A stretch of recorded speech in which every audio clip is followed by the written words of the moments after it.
안녕하세요. 3부와 4부에 이어서 인사드립니다. 이론넷 김규태 부국장입니다. 2일 동안 진행된 강원도 사회적 경제 포럼의 마지막 대미를 장식할 종합토론 시간입니다. 네, 1부에서는 기후변화, 그린 뉴딜 시대의 사회적 경제의 대응 방안과 산림 환경 일자리 창출 방안에 대해서 논의했었습니다. 생태와 관련된 주제였고요. 2부에서는 지역 소멸 위기에 대응하는 사회적 경제의 G케어 필요성, 웰리스와 관련된 이슈를 다뤄봤습니다. 그리고 오늘 오전에 평화, 사회적 경제를 통한 남북 협력 방안을 다뤄봤습니다. 네. 그리고 방금 전에 4부에서는 4차 산업혁명과 디지털 뉴딜 시대 사회적 경제의 방향과 과제에 대해서 다뤄봤습니다. 네, 활력이란 이슈였죠. 이제 마지막으로 다룰 주제는 이 모든 걸 다 엮어서 이제 향후 5년 동안 어떻게 가야 되는지를 들여다보는 토론 자리를 마련했습니다. 강원도의 사회적 경제가 더욱 활발하고 미래를 위해 준비해가는 나가는 과정들을 이제 지난 5년을 지금 비판해보고 반성해보고 앞으로 5년 동안 나갔을 모습들을 한번 점검하는 자리가 될 텐데요. 보시는 동안 궁금한 사항 있으면 저희 유튜브에 질문 올려주시면 패널분들께 전달해드리고 답변을 받도록 하겠습니다. 이벤트도 진행되고 있으니 잊지 말고 참여 부탁드리겠습니다. 네, 그럼 본격적으로 마지막 5부 진행해 보도록 하겠습니다. 5부에서는 강원도 사회적 경제의 미래를 그리다를 주제로 강원도의 사회적 경제 현안 발표 및 그다음에 계획, 미래 비전에 대해서 알아보도록 하겠습니다. 오늘 전문가들을 모셨는데요. 먼저 인사부터 해야 되겠죠. 저를 중심으로 오른쪽, 시청자 여러분 보시기에 왼쪽에 맨 오른쪽에 계시는 분이 오늘 발제를 맡아주실 김영미 상지대학교 사회경제학과 교수님이십니다. 네, 반갑습니다. 옆에는 최혁진 한국보건복지의료공단 관리이사님 오셨습니다. 안녕하세요. 네, 그리고 제 왼쪽에는 오인숙 한국자활기업협회 협회장님 오셨습니다. 안녕하세요. 네, 저 맨 좌측에는 배재국 강원사회적경제연대 공동대표님 오셨습니다. 안녕하십니까? 네, 그럼 지금부터 종합토론 시작해 보도록 하겠습니다. 먼저 김영미 교수님께서 강원도 사회적 경제의 현주소 및 미래라는 주제로 발표를 해주시겠습니다. 예, 소개받은 김영미입니다. 올해 3월부터 강원도민이 되었고요. 현재 상지대에서 일을 하고 있습니다. 오늘 여러분들께 강원도 사회적 경제의 현 주소와 미래라고 하는 그러한 제목으로 제 이야기를 전달해 드리겠습니다만은 오늘 드릴 말씀은 사실 지금 이제 제2차 강원도 사회적 경제 종합 기본 계획을 이제 저와 함께 여러 연구자들이 이 연구를 수행을 하고 있습니다. 실은 어제와 오늘 1, 2, 3, 4부에 등장하셨던 분들 중에 이 연구진들이 모두 이제 참여하고 계시고요. 저희가 이번 포럼에서 잡았던 큰 4가지의 주제라고 하는 것은 사실 우리가 그리는 강원도 사회적 경제의 미래에 굉장히 중요한 열쇠이기도 하고 또 분야라고 생각하면서 이 내용을 담아 보았습니다. 예. 그러면 오늘 제가 여러분들께 드릴 말씀은 크게 이제 그 4가지입니다. 첫 번째는 2019년을 기준으로 해서 강원도 사회적 경제의 현 주소를 알아볼 텐데요. 이 현 주소를 저는 이제 그 우리 몸의 건강 진단서라고 그렇게 비유를 하고 싶습니다. 두 번째로는 이러한 건강 진단서를 바탕으로 해서 우리가 어떻게 하면 좀 더 나은 사회적 경제를 강원도에서 만들어 나갈 것인가라고 생각을 했을 때 반드시 우리에게 영향을 주는 현안들이 있는데 그게 이제 강원도의 현안이겠다라고 생각을 했고요. 세 번째로는 그러한 현안들을 우리가 함께 극복하면서 어떻게 강원도민들과 함께 사회적 경제의 미래를 그릴까라고 했을 때 약간 2025년을 목표 연도로 삼아서 4대 전략 분야와 세부 목표를 중심으로 여러분께 말씀드리고자 합니다. 먼저 강원도 사회적 경제의 현 주소를 좀 차근차근 대표적인 지표를 가지고 살펴보겠습니다. 우선 강원도의 사회적 경제 기업이 어느 정도 있느냐라고 했을 때 2019년 현황에서 1368개소가 활동을 하고 있다라고 말씀을 드릴 수 있겠습니다. 그런데 여기에서 우리가 이제 이 데이터에서 인용을 하고 있는 강원도 사회적 기업의 현황은 사실 모든 사회적 경제 기업을 포괄하는 것은 아닙니다. 현재 지금 국회에서 사회적 경제 기본 법안이 5개가 제출이 돼서 이제 그 논의를 하고 있는데요. 이 사회적 경제 기본 법안에 따라도 우리나라의 사회적 경제는 뭐 농협부터 시작을 해서 많은 협동조합들과 그리고 이제 농촌에 있는 영농, 영어 조합법인을 포함을 해서 상당히 포괄적으로 있습니다만은 지금은 이제 협동조합 기본법 이후에 대한민국 정부에서 대체적으로 주요한 정책 대상으로 삼고 있는 자활기업, 그리고 사회적 기업, 마을기업, 협동조합 기본법에 따른 협동조합과 사회적 협동조합을 중심으로 1368개가 있다라고 하는 것입니다. 6년 전에 비해서 약 한 3배 가까이 증가를 했고요. 강원도의 시군별 사회적 경제기업의 현황을 여러분들 이 표가 너무 작아서 잘 안 보이실 텐데 내용을 정리하면 이렇습니다. 춘천, 원주, 강릉, 정선군 순으로 사회적 경제 기업이 많다라고 하는 겁니다. 이 중에서 춘천, 원주, 강릉은 아마 여러분들이 보실 때에도 인구가 강원도에서 가장 많은 곳이기 때문에 그럴 것이다라고 생각하겠지만 정선군인 경우에는 좀 의아할 수도 있습니다. 그런데 정선군에서는 강원랜드 희망재단의 사회적 경제 창업 지원 사업 그리고 강원연구원의 폐광지역 주민 창업 사업의 영향이 상당히 컸다라고 하는 점이고요. 이러한 그 사회적 경제 기업의 이제 성장에 기여하는 방식이 정주 기관의 기여 방식이라고 그렇게 볼 수가 있겠습니다. 한편으로 화천군과 양양군과 같은 곳에서는 먼저 사회적 기업과 육성 사업이라고 하는 것이 먼저 이렇게 추진이 되고요. 그 다음에 이렇게 해서 창업팀 활동을 통해서 이제 발굴된 사회적 경제의 선배 창업팀들이 다시 그 지역에서 새로운 후배 창업팀들을 찾아내는 이러한 동료 멘토링을 통해서 신규 사업들이 발굴되는 사례인데 이것은 이탈리아 중부에서 협동조합이 계속 아주 작은 협동조합들이 끊임없이 주민의 일상 요구에 따라서 새로 생겨날 때 나타났던 게 딸기 전략이라고 그렇게 표현합니다만은 뭐 여러분들도 잘 아시다시피 딸기가 계속 생겨나지 않습니까? 예, 그런 이제 딸기 전략과 같은 모습이 강원도에도 나타나고 있다라고 볼 수 있을 것 같습니다. 인구 1만 명당 사회적 경제 기업은 약 한 8.9개라고 할 수가 있는데요. 정선, 영월, 인제, 태백 순으로 많이 있습니다. 다음 장표의 표에 자세한 내용이 있습니다. 그리고 두 번째로 강원도의 사회적 경제 기업의 경제 성과라고 하는 걸 본다면 이 도내 4대 사회적 경제 기업의 총 매출액은 2018년 말 기준으로 봤을 때 3,292억 원이고요. 이게 이제 2013년 대비 약 한 272% 정도, 이것도 거의 3배 가까이 증가했다라고 볼 수가 있습니다. 근데 그 중에서도 협동조합의 경제 성과의 증가율이 가장 높게 나타난 것으로 그렇게 데이터에서는 나타났습니다. 2019년의 매출액이 약 3,733억 정도가 되었는데요.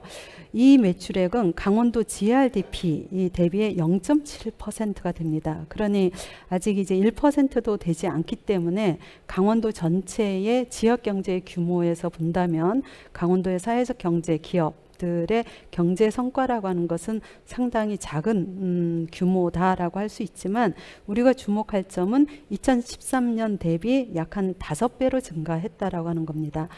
같은 시기에 강원도의 전체 GRDP는 많을 때는 한 6%, 그 다음에 작을 때는 3% 정도로 증가를 했습니다. 또한 강원도의 사회적 경제 기업은 2019년 기준으로 봤을 때 약 한 10,000명 정도를 고용하고 있습니다.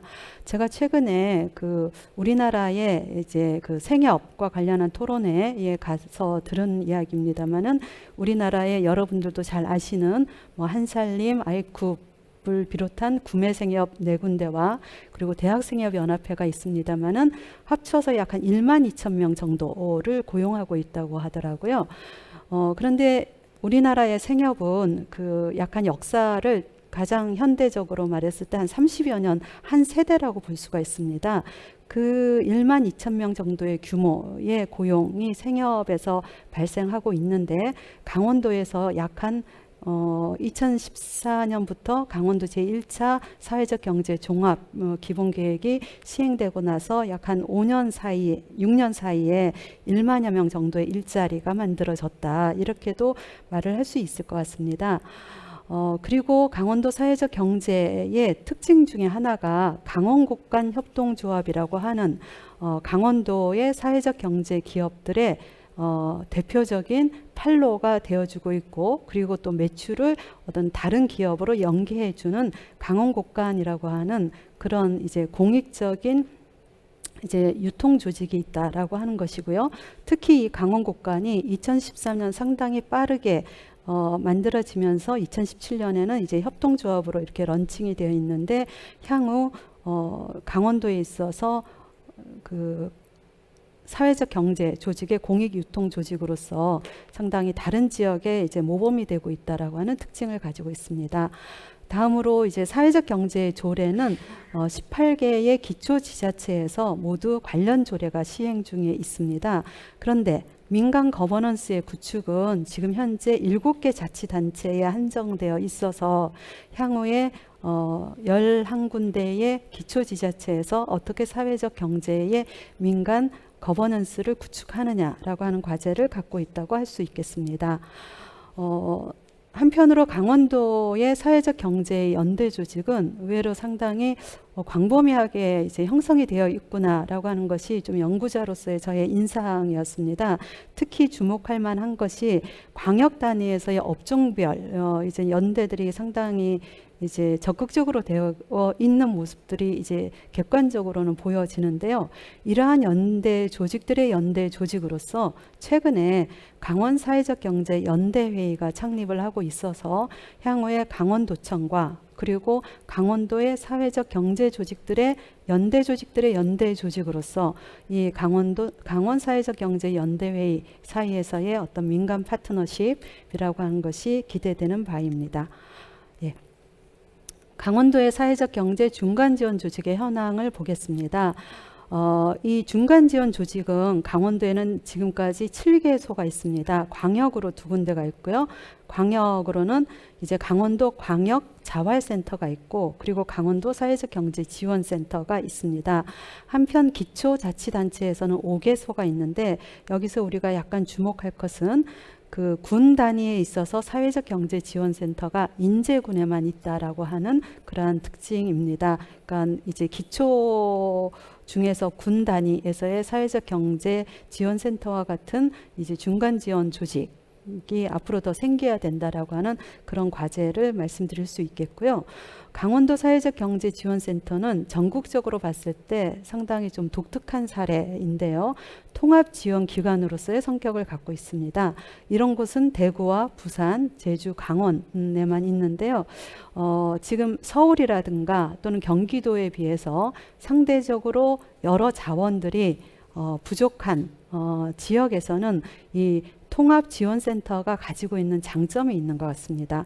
즉 전방위적인 활동이 가능하다라고 하는 측면이 가장 크다고 생각이 들고요. 그리고 상당히 통합적으로 이루어지기 때문에 그 측면에서의 효과성이 있는 것 같은데, 현재 강원도에서는 이제 대구, 부산, 제주와 함께 그러한 통합 그 지원센터로서의 성격을 갖고 있다는 점도 우리가 강원도 사회적 경제의 특징으로서 이제 기억할 만합니다.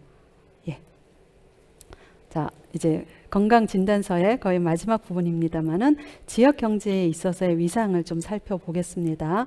이 위상은 구체적으로 좀 경제, 사회적으로 어떤 기여를 하는가라고 하는 것들을 좀 살짝 살펴보았습니다만은 이와 관련해서는 좀 저희들이 굉장히 정확하고 신뢰할 만한 데이터가 지금 이제 사회적 기업에 있어서 이게 이제 통계를 저희들이 좀 입수할 수 있기 때문에 사회적 기업을 가지고 보겠습니다.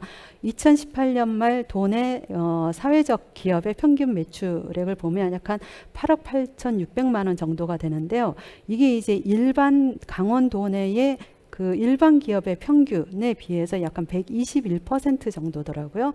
그러니까 의외로 우리가 사회적 기업 그리고 사회적 경제 기업이라고 한다면 상당히 좀 영세하다라고 하는 그런 인상을 갖고 있을 수도 있고, 또 그게 자기 현실인 사회적 경제 기업가들도 있을 것입니다만은, 좀 전체적으로 봤을 때 강원도 일반보다 오히려 수치적으로는 좀 더 좋은 그런 측면도 보이고 있다라고 하는 것이고, 주거복지라든가 도소매, 숙박, 음식업, 시설관리 측면에서 높은 평균 매출액을 갖고 있다.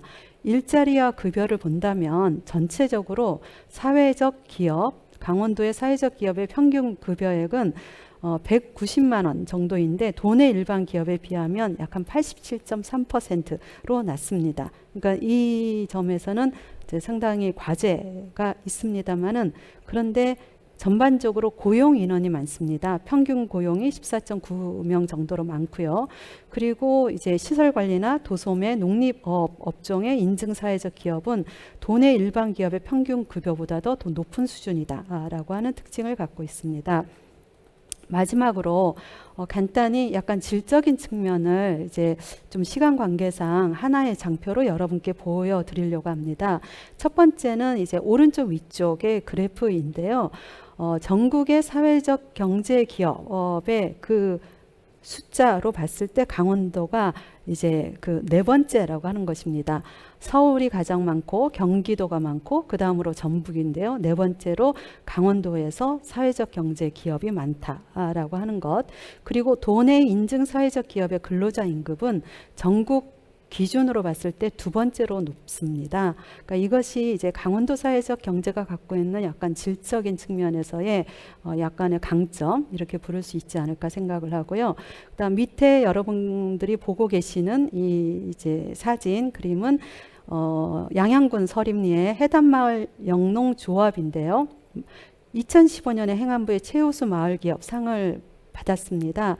그런데 이제 올해 코로나로 인해서 전체적으로 이제 관광이 안 되고 있는 가운데서도 이 마을을 찾아오는 관광객들은 많아서, 그러니까 그게 이제 소규모 관광이 있어서 올해 오히려 더 증가했다는 거죠.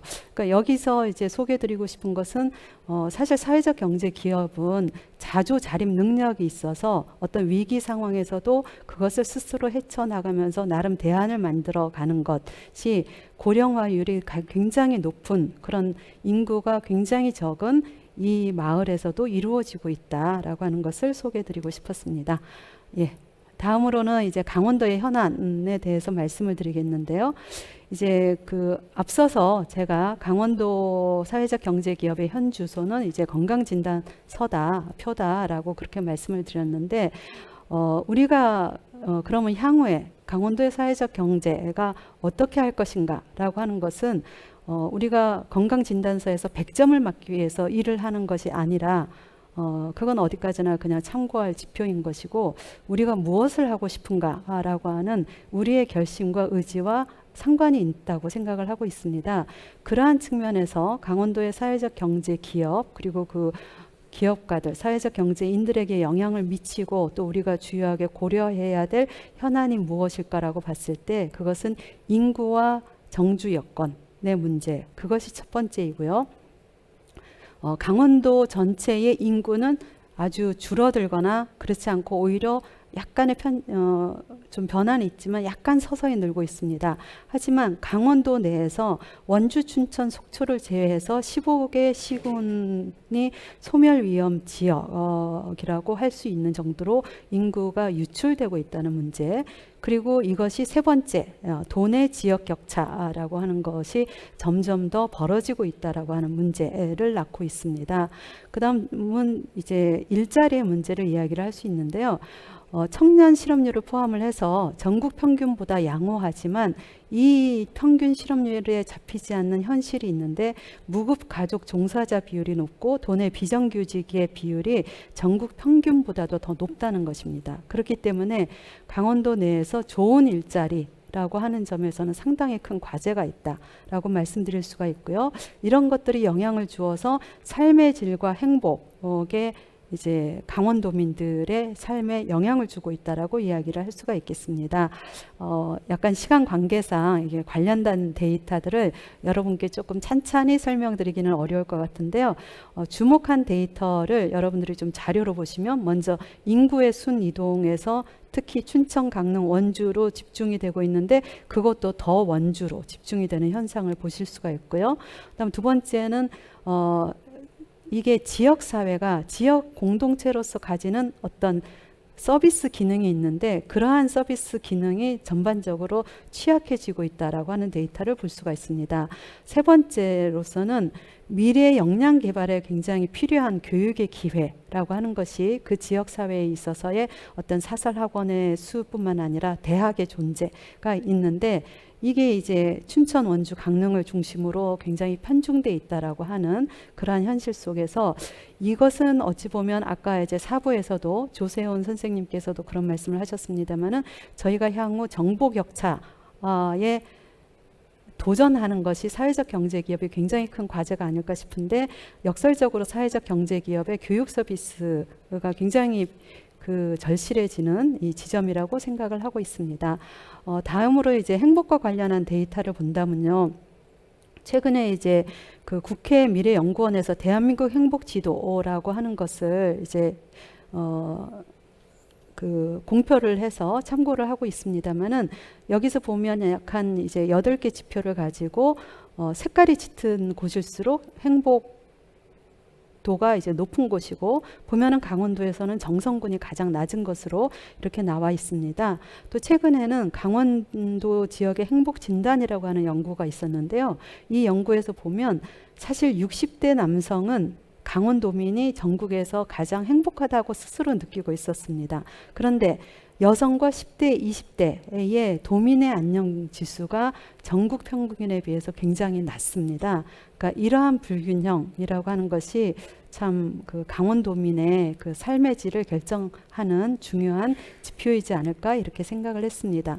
그래서 2021년부터 2025년까지 강원도 사회적 경제는 향후 5년간 무엇을 할 것인가 라고 하는 그러한 질문을 연구진들이 해봤을 때 우리들은 도민의 삶의 질과 행복 증진을 위해서 사회적 경제가 무엇을 할 수 있을까라고 하는 그러한 질문을 우리가 해야 되겠다라고 생각을 했고요. 그랬을 때 이정표가 되는 것은 그것은 국제적으로는 2030 지속 가능 발전 의제인데 대한민국에서는 2018년에 국가 지속 가능 발전 목표라고 하는 것이 수립이 되었고요. 최근에 그 문재인 대통령께서 2050년까지 대한민국은 탄소 중립을 하겠다라고 그렇게 선언을 하시면서 이것은 대한민국의 철학이 아니라 대한민국이 국제사회가 그렇게 이미 그 질서로 나아가고 있다. 그러한 새로운 질서에 대한민국이 따라야 될 새로운 질서이다라고 그렇게 표현을 하셨습니다. 그러면서 가장 빠르게 그 SK에서는 2050년까지 그 기업이 조달하는 모든 에너지를 재생에너지로 하겠다라고 그렇게 선언하고 밝힌 알리100이라고 하는 곳에 한국에서 가장 최초로 가입하는 등의 움직임이 일어나고 있는데 향후 우리의 이정표로서 가장 중요하다는 생각을 했습니다. 그리고 이제 다음으로는 그러면 어떻게 이런 어떤 드라마틱한 변화라고 하는 것을 우리가 만들어 나갈까라고 했을 때 우리의 발상법은 문샷과 백캐스팅이라고 하는 발상법을 취해야 되지 않을까라고 생각을 했는데요. 그러니까 이 부분은 이제 강원도민과 사회적 경제 주체들이 어떠한 모습을 원하는가라고 하는 것을 오히려 우리가 목표와 비전을 세우고 거기에서 역산해서 우리가 지금 해야 될 것들을 준비하고 계속 시행착오를 거치면서도 끊임없이 이 목표를 이제 달성해 나가는 모습이지 않을까 이렇게 생각을 해봤습니다. 그러면서 여러 번의 브레인스토밍을 거쳐서 이제 연구진이 같이 마련한 강원도 사회적 경제의 비전을 여러분께 제안 드렸을 때 그 비전은 사회적 경제로 함께 행복한 강원 생활을 누리자 라고 하는 것이고요. 이러한 사회적 경제로 함께 행복한 강원 생활을 누리기 위해서 우리의 강원도의 사회적 경제 주체들은 이 4가지의 열세어라고도 이야기를 할 수가 있고요. 저희들은 전략 분야라고 표현을 하고 있습니다만은 활력, 웰리스, 생태, 평화라고 할 수 있겠다라고 보았습니다. 해서 각각 분야의 좀 세부적인 목표를 잡아보았는데요. 첫 번째로 이제 활력과 관련해서는 우리의 슬로건은 도민 모두가 누리는 양질의 일자리라고 하는 것이 이 활력 분야의 슬로건. 그리고 그 목표, 우리가 목표로 삼는 그런 바로메터 지표로서는 사회적 경제 기업의 일자리를 2020년 대비 약 2배로 만들자. 적어도 2만여 명 이상의 사회적 경제 기업에 좋은 양질의 일자리를 우리가 만들자. 웰리스라고 하는 것은 누구도 소외되지 않는 교육 문화 도시, 이 도시를 마을이라고 그렇게 써도 무방합니다. 그리고 돌봄의 공동체를 실현하자. 즉 이러한 웰리스를 통해서 도민의 행복 지수의 상승이라고 하는 것을 우리가 목표로 삼자. 생태, 품격 있는 생태 환경의 유지 라고 하는 것은 강원도의 2040 비전에 들어가 있습니다만은 이러한 생태 환경의 유지와 더불어서 공동체 재난 대응 체계라고 하는 것을 갖추어서 우리가 안심을 실현하자. 그리고 평화, 우리가 이제 오전에 3부에서 다루었습니다만은 강원도에 있어서의 이 평화라고 하는 것은 생존과 직결되는 굉장히 절박한 그러한 문제입니다.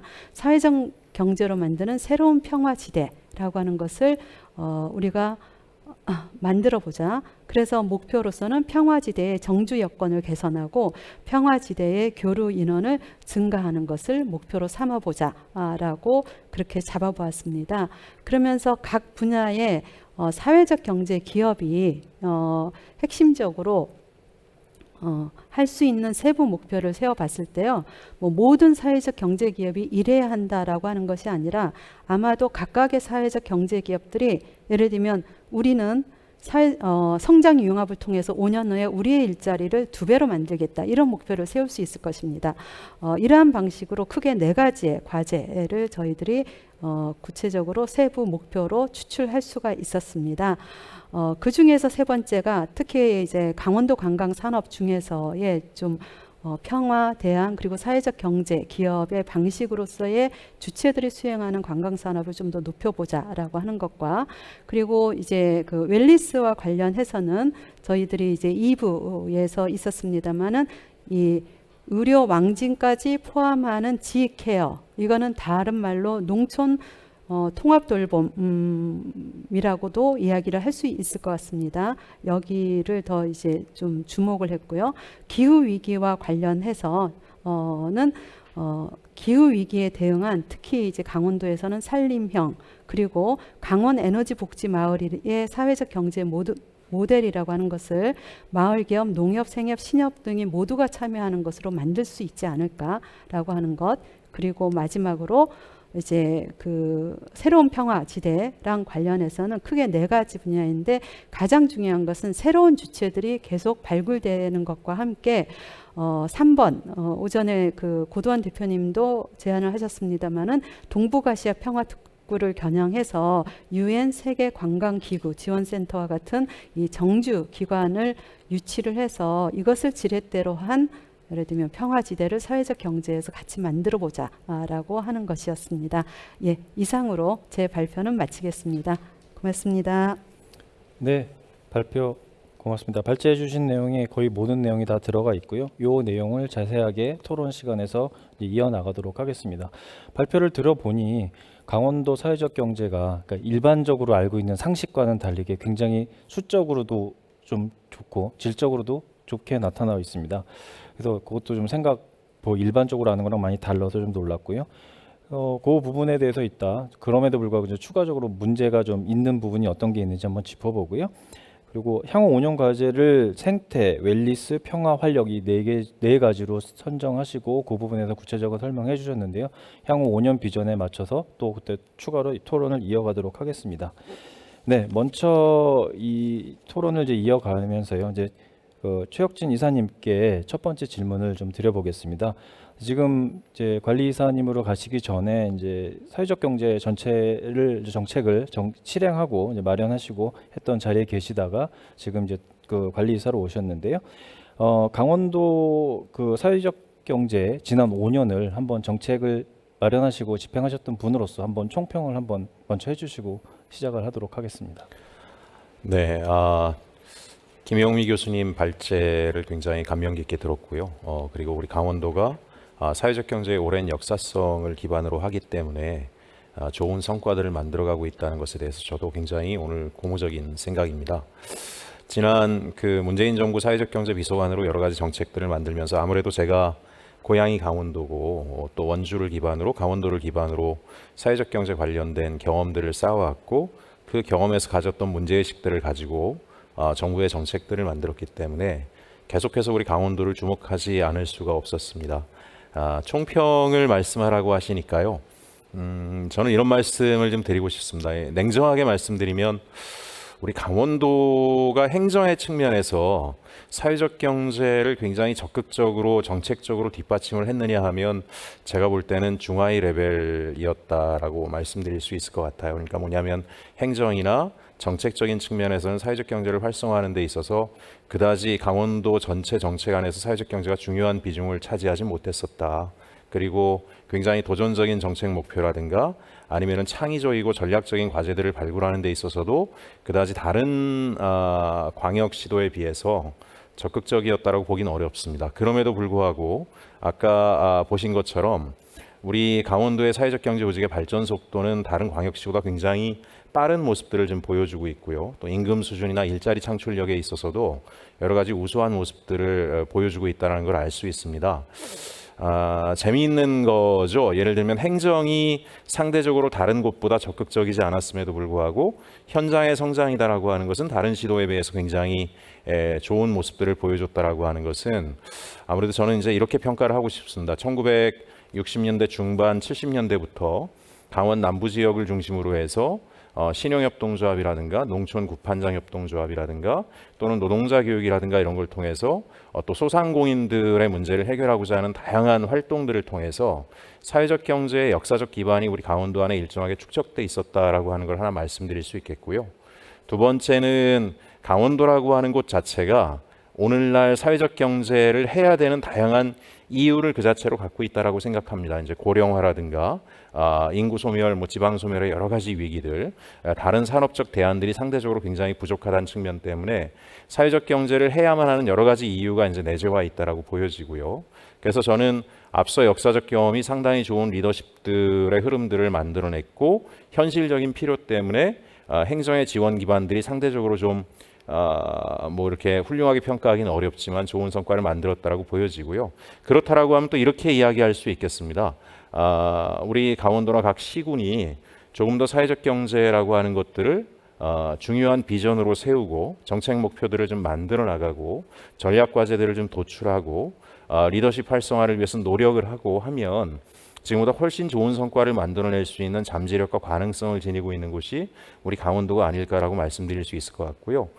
그리고 이제 지금 최근에 제가 원주에 돌아와서 이렇게 보니까 원주뿐만이 아니라 강원도 내에 있는 각 지역의 대학들이 지역의 사회적 경제 발전에 상당히 많은 관심을 가지고 있고 거기에 대해서 대학이 가지고 있는 다양한 자원들을 가지고 뒷받침하려고 하는 노력들이 보여지고 있어서요.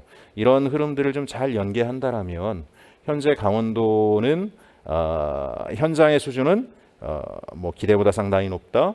행정의 뒷받침은 조금 미흡하지만 상대적으로 미래의 가능성을 놓고 보게 되면 상당히 높은 잠재력을 가지고 있다. 이렇게 말씀드릴 수 있을 것 같습니다. 강원도가 갖고 있는 현장의 힘, 오랜 역사성을 토대로 그동안 이렇게 무럭무럭 커왔다고 말씀해 주시고 정책의 역할이 상대적으로 적었다고 말씀해 주셨지만 그래도 보면 공공기관이 구매 물품을 늘리는 등 많은 노력이 있었던 것 같은데요. 그 부분은 그래도 조금 더 자랑으로 말씀해 주셔도 되지 않을까 싶은데요. 일단 혁신도시의 공공기관들 같은 경우에는 문재인 정부에서는 모든 공공기관들이 사회적 가치 창출을 공공기관 운영의 중요한 목표로 세우게 했고요. 문재인 정부는 이렇게 보고 있습니다. 이제 공공기관이 이윤이 아니라 국민의 삶의 질을 개선하는 것을 최종적인 목표로 삼아야 된다는 거고, 그러니까 공공기관이 사회적 가치 창출을 기관의 아주 최우선의 목표로 세우고 그 과정에서 사회적 가치 창출이 그 자체로 목적인 민간의 다양한 사회적 경제 조직들과 잘 협력하는 게 좋겠다라고 하는 정책 목표를 가지고 있습니다. 그런 면에서 이제 혁신도시 공공기관들의 역할들 또 이제 일부 지자체 같은 경우에도 적극적인 역할들을 보여주긴 했습니다. 근데 제가 상대적으로 미흡하다라고 얘기해서 혹시라도 강원도 행정에 있는 분들이 서운해하실 것 같은데요. 그런 취지는 아니고요.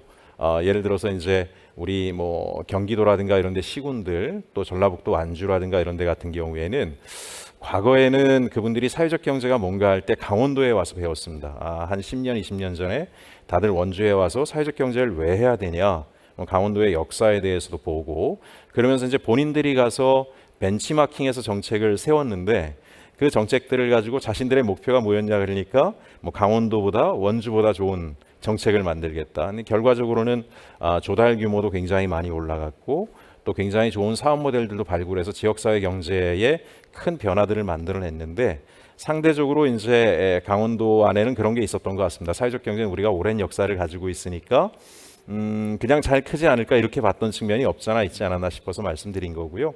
공공 부분의 역할들이 충분히 있었다는 점에 대해서는 인정하고 있습니다. 네. 그 답변을 들으려고 질문을 드렸습니다. 예, 예. 네, 배재국 대표님께 좀 질문을 이어서 드리겠습니다. 교수님 발표 내용을 보니 기업 수가 많이 증가했고 그러다 보니 이제 민관 협치 체제, 민간 가버넌스, 중간 지원 조직들도 강원도에서 많이 늘었더라고요. 최근에 출범도 하셨고요. 네, 그 부분에 대해서 어떻게 보시는지 한번 좀 여쭤보고 싶습니다. 예. 말씀하신 것 중에서 강원도의 다른 지역에 비해서 사실은 경제 규모나 이런 거 봤을 때 강원도가 굉장히 열악하다고 저희는 알고 있습니다. 근데 역설적이게도 사회적 경제 조직들은 더 많고 질적으로는 어떨지 몰라도 양쪽으로는 많다라는 말씀을 들었는데 사실 그만큼 사회적으로 해결해야 될 문제가 강원도에 산재해 있지 않냐라는 좀 생각을 좀 하게 됩니다. 2017년도 사회적 경제 활성화 방안에 따라서 정책 변화가 많이 이루어졌습니다. 그래서 일자리 창출과 사회 양극화 해소를 위해서 사회적 경제를 활성화해야 된다. 그러면서 거기에 대한 성장에 대한 인프라들을 구축하기 시작하고 그리고 사회적 경제도 좀 더 다양한 이전의 비영리 부분이나 그런 부분에 국한되어 있던 사회적 경제 부분들이 다양한 경제로 진출을 하게 되어서 그만큼 또 양적으로도 성장이 되었다고 보여집니다. 그리고 지금 국회에 제출돼 있는 이제 현재 많은 논란이 있었죠. 지금도 논의되고 있지만 사회적 경제 3법이라고 하는 사회적 경제 기본법 그리고 사회적 가치법 그리고 판로 지원에 대한 법 이런 것들이 지금 국회에 제출돼 있고 그것이 통과가 된다라면 좀 더 많은 인프라와 양적 성장, 새로운 사회적 경제에 또 앞이 열리지 않을까 생각이 됩니다. 근데 우리나라는 좀 특이하게도 다들 아시고 계시겠지만 유럽으로 뭐 통칭되는 사회적 경제 선진국들을 보면 거의 대부분이 민간 주도형 사회적 경제 역사들을 가지고 있습니다. 근데 우리나라 같은 경우에는 사실은 정부가 주도하고 법과 제도를 만들어서 예산과 제도로 정부가 주도하게 되면 지방정부와 기초단체는 그것을 배분하고 관리하는 역할을 하게 되고 사실은 그렇게 되다 보니까 양적으로 성장하고 그것이 인프라가 퍼져나가고 짧은 시간에 사회적 경제가 확대될 수는 있지만 거기에서 따라 나오는 단점들도 있다고 생각을 합니다. 사실은 사회적 경제라고 하는 것은 사회적 목적이 우선시 돼야 되는데 일부에는 그 지원 정책이나 제도를 쫓기 위해서 진입하시는 분들도 많이 있는 게 사실입니다. 사실 사회적 목적, 사회적 가치 실현이라는 것이 없다라면 사회적 경제 조직 자체가 과연 존재할 의미가 있을까라는 고민을 사회적 기업을 하고 있는 제가 느끼고 있습니다. 지금 사실은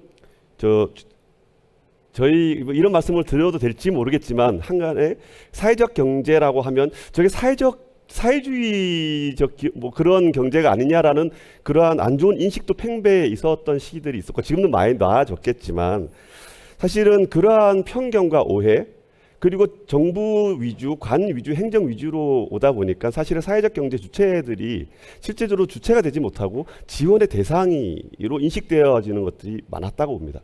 사실 이런 것들을 해결하기 위해서는 거버넌스가 많아진다, 중간 지원 조직이 많아진다. 물론 중요하겠지만 이런 인식들을 바꾸기 위해서는 사실 협치형 거버넌스를 구성하는 것이 가장 앞으로 해야 될 일이 아닌가 생각이 듭니다. 최근에 발표한 그 협치형 민간입당 활성화 가이드라인 행정안전부에서 발전을 했죠. 사회적 가치 구현을 위한 수탁기관과의 협업에 있어서 민간 주체들을 발굴해내고 지원하고 이해관계자들과 네트워크를 구축해서 그러한 사무들을 협치형으로 민간 위탁할 수 있도록 그렇게 규정하고 있습니다. 지자체에서도 지금 이제 지원센터를 기초단체에서도 많이 만들고 있죠. 지금 다 있지는 않지만 몇 군데 강원도에서도 있는데 민간 위탁이냐 아니면 관주도형이냐 이런 논란들이 많습니다. 근데 실제로 그 중간 지원 조직들이 행정이 하는 일부의 일을 수행하는 역할을 하게 되면은 사실은 당사자인 주체들은 사회적 기업가들이나 사회적 경제 주체들이 소외받을 수밖에 없습니다. 그리고 주체로서 나설 수도 없게 됩니다. 그래서 정부 주도 행정기관 주도에서 이제 민간 주도로 좀 넘어올 수 있는 협치형 거버넌스를 잘 구성하는 것이 굉장히 중요하지 않겠나 생각을 합니다. 저도 지역에서는 사회적경제 육성위원회 위원으로 들어가 있고 현재 강원도 사회적경제위원회에도 구성원으로 들어가 있습니다. 근데 들어가 있으면서 느끼는 것이 사실은 행정에서 정책을 짜고 배분하고 관리하는 데 있어서 민간이 들어가서 일부 보고받고 의견을 제출하는 정도이지 그 안에서 같이 무엇인가를 도모해서 만들어내는 역할을 못하고 있는 게 사실입니다. 민간의 역할이 어느 정도 인정받고 존중되어야지만 올바른 민관 거버넌스가 구축될 것이라고 봅니다. 양적인 성장과 확대보다는 질적으로 어떻게 사회적 경제 생태계를 구축하는데 민과 관이 협력할 수 있느냐, 협처해야 할 수 있는 그런 구조를 만들어내는가에 대한 고민이 앞으로 더 절실할 걸로 보고 있습니다. 네.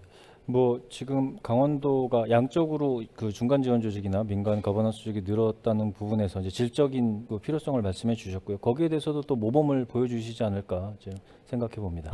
네. 열심히 하겠습니다. 네, 오인숙 협회장님께 다음 질문 드리겠습니다. 그 그동안의 정책을 쭉 이제 당사자 기업으로서 많이 느끼셨을 것 같은데요. 그동안의 그 사회적 경제에 관련된 지원 정책 이런 거 관련해서 당사자 조직으로서 소감을 한번 먼저 여쭤보고 싶습니다. 네. 이 사회적 경제라고 하면 큰 테두리 안에 같으면 지금 배재국 대표님이나 최혁진 이사님 말씀이 다 이렇게 어우러지는 그런 이야기인데 현장에서는 그거보다 더한 아주 낮고 아주 어려운 일들이 산재해 있습니다. 근데 그것이 꼭 그 뭐 정부나 우리 사회적 기업 활동가들이나 그런 분들이 다 해결한다라고 하면 그건 어렵습니다. 그 외에 지금 TV나 이렇게 보면 매스컴에 보면 이혼율이 높아서 엄마들이 아이들 데리고 이혼해서 혼자 나와가지고 혼자 생활할 수 있는 그런 구축이 돼 있지 않습니다. 사회는. 그러다 보니까 이제 취약계층으로 전락을 해서 읍면 동사무소 찾아서 지역자활센터나 이렇게 들어오십니다. 근데 거기에는 지역자활센터 같은 경우에는 일자리 창출을 하기 때문에 그분들의 일자리와 그분들의 생계 유지를 해주고 그 아이들에 대한 이제 교육과 의료나 다 담당을 해주십니다.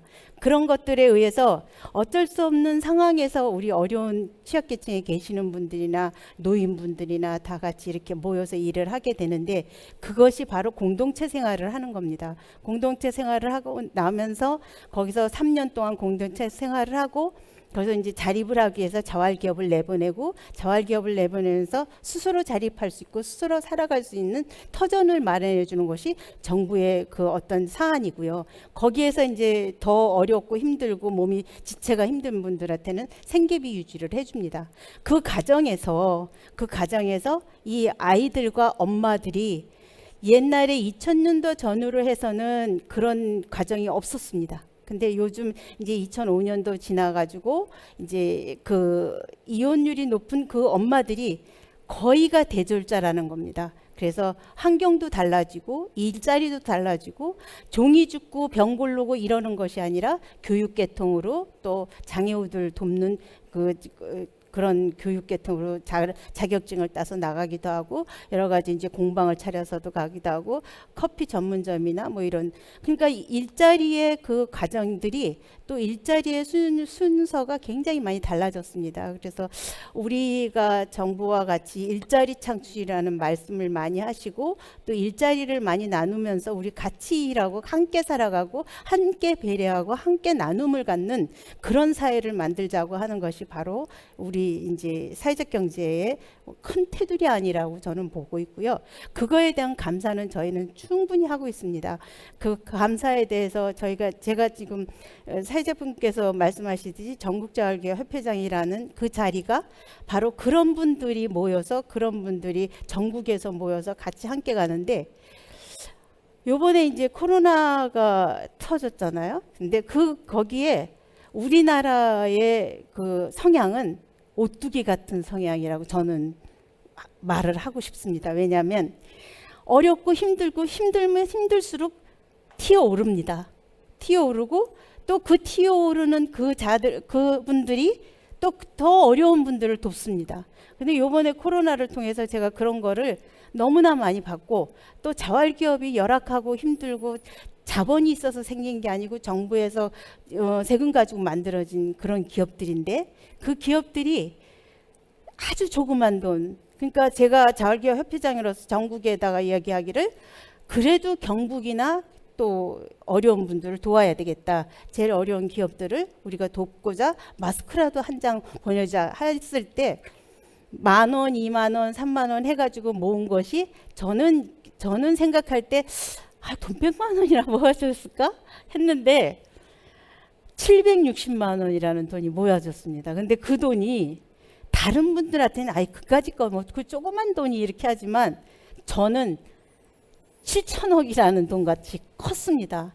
그 돈을 가지고 자활기업에 마스크 보내고 경북 자활에 또 무엇을 도와드리면 좋겠습니까 했더니 경북 자활에서 그러면 생산품을 좀 사달라 이래서 생산품을 저희가 사서 그걸 다시 되팔아서 없는 자활기업을 돕고 이런 일들을 했습니다. 근데 우리가 이렇게 사회적 경제라고 뭐 말하고 사회적 경제는 열악하다 사회적 경제는 뭐 이렇게 얘기하는 게 이게 바로 사회적 경제고 이게 바로 사회적 경제의 큰 테두리 아닌가 그런 거를 생각해서 저는 굉장히 코로나를 통해서 많이 힘들긴 했지만 우리 어려운 분들이 같이 함께 나눔을 가졌다는 거, 배려했다는 거, 또 아픔을 같이 나누었다는 거, 울고 웃음을 같이 함께 했다는 것이 제일 반갑고 고마웠던 일이 있었습니다. 네, 지난 그 정책의 도움도 받으셨고 자체적으로 에너지도 좀 해놓고 뭐 재난 극복이 취미인 민족이라고 하지 않습니까? 그래서 그 실제로 그 협회장님 말씀 들어보니까 사례로 막 나타나는 것 같습니다. 네, 지금 발표하신 것에 대해서 이제 패널 분들이 이제 모두 발언 한번 해주셨는데요. 뭐 간단하게 정리 코멘트 부탁드려도 될까요? 좀 사실은 아까 좀 발표를 할 때요. 저희가 시간을 약간 좀 초과를 해서 마지막 한 장을 소개를 드리지를 못했습니다. 근데 그 마지막 한 장에서 제가 좀 드리고 싶었던 것이 그 우리가 회복력이 있는 사회적 경제의 산업 생태계를 만들자라고 하는 말씀을 좀 드리고 싶었습니다. 그러니까 그 산업 생태계라고 하는 것이 이제 잘 되려면 그 사회적 경제에 관련한 어떤 인재 양성을 할 수 있는 계속 거기에 이제 젊은 사람들이 나 여기 가고 싶어라고 하고 또 필요한 그런 마인드를 와 기술을 배울 수 있는 이제 인재 양성이 일어나야 되고요. 그리고 또 새롭게 창업을 하는 그런 이제 기업들에게 금융을 조달할 수 있는 이 사회적 금융이 있어야 되고, 그리고 한편으로는 이제 그런 새로운 이제 그 창업을 하고 문제를 해결해 나갈 때 생기는 여러 가지 이제 문제들을 제도적으로 해결해 주는 이런 이제 법 제도 정책의 변화, 이런 기반 조성 같은 것들이 이루어져야 하는데, 그러니까 그러한 측면에서 이제 강원도의 현실은 어떤가라고 하는 측면이 이제 저희 연구진들이 좀 봤을 때는 굉장히 좀 과제가 많이 있다라고 하는 것을 사실 느꼈습니다. 그래서 이 과제가 많다라고 하는 것은 그게 안 이루어진다는 게 아니라 다들 이루어지곤 있습니다. 하지만 그것이 예를 들면 진짜 이렇게 연계가 돼서 굉장히 좀 그 필요한 사람이 적시에 그리고 적재적소에서 쉽게 그런 이제 필요한 서비스를 받을 수 있게끔 이것이 쭉 확장되고 연계되면서 가느냐라고 했을 때 그러지 못하는 현실이 있는 것 같고요. 그 답답함을 아까 이제 그 배재국 대표님께서 좀 호소하지 않으셨나라고 하는 생각을 해보고 있습니다. 그래서 이제 제가 이제 좀 이게 일종의 바람이기도 합니다만은 강원도정이 예를 들면 이 사회적 경제의 주체들과 이렇게 같이 파트너십을 구축한다라고 하는 그런 발상이 양쪽에 다 필요하지 않을까라고 생각을 합니다. 그러니까 예를 들면 도정은 국가 중앙에서 어떤 사업을 따고 그 사업을 자신들이 집행하거나 이행하는 데 있어서 예산을 배분하는 거기 때문에 이제 자신들이 컨트롤 해야 된다라고 그렇게 생각을 아마도 할 것 같고요. 이건 어디까지나 이제 제가 좀 그냥 일반적으로 드리는 말씀이긴 합니다만은 그렇게 하면서 이제 사회적 경제 기업의 민간을 그런 예산의 지원 대상으로 보는 것이 아직은 좀 남아 있지 않을까 이런 생각을 하면서 그게 아니라 거꾸로 민간을 파트너라고 생각을 하게 되면 그 파트너에게도 책임과 권한이라고 하는 것이 같이 주어져야 되거든요. 그러니까 그런 부분에 있어서 이 민간 거버넌스가 지금 아직 구축되지 않는 기초 지자체에서는 더욱더 그런 의미에서 좀 대범하고 그리고 각 지자체마다 특색 있는 거버넌스가 구축이 되면 좋겠다. 그리고 강원도정은 강원도 사회적 경제 연대회의가 마침 발족이 됐으니까 같이 좀 그렇게 신선한 파트너십을 좀 만들어가는 것 그것을 뭐 강원도는 굉장히 지라고 하는 걸 좋아하는 것 같습니다. 그래서 강원도 강원사경 지 파트너십 그렇게 하시든지 하면서 좀 만들어 나가는 것을 목표로 삼는 것도 좋지 않을까 이런 생각을 해봤습니다. 새로 만들어지는 계획에서는 뭐 좀 창의적인 실천이 좀 따라야 될 것 같습니다. 창의적인 아이디어를 넘어서 좀 새로운 형태의 협치를 좀 말씀하신 것 같고요. 그게 이제 이루어질 수 있도록 좀 기대해 보겠습니다. 얘기를 아까 교수님께서 발제해 주신 부분에서 현안 부분을 조금 더 깊숙이 들어가서 이제 문제점들을 한번 끄집어내서 한번 토론을 해보겠습니다. 아까 말씀하신 것 발제해 주신 것 보니까 삶의 질과 행복 부분에서 그 강원도의 그 여성 청소년들의 만족도가 타 도에 비해서 떨어진다고 말씀을 해주셨거든요. 그 부분에서 이제 협회장님께 좀 여쭤보면 당사자 조직으로서 실제로 많은 또 여성 청소년들을 만나고 계시지 않습니까? 그 부분에 대해서 좀 의견과 정책적으로 어떤 게 좀 더 필요할지 좀 말씀을 좀 부탁드리겠습니다.